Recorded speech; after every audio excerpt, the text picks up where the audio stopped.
Hi guys, in front of me is VIVO Y17s and let me show you how to add a fingerprint to this device.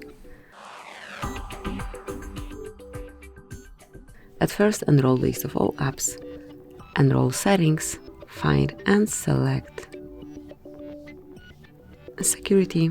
Here locate fingerprint, mark to manage, and at first you need to set some backup to your fingerprint. It can be pattern, PIN code or password. Let me choose pattern. So just draw it now, tap on next, re-enter it just to confirm. And now it's time to manage your notification content and then provide your fingerprint. As you can see, the sensor is located on your power button, so just click on start, mark the privacy statement, and now keep tapping on power button till your fingerprint is fully added. You will be able to notice it on your home screen.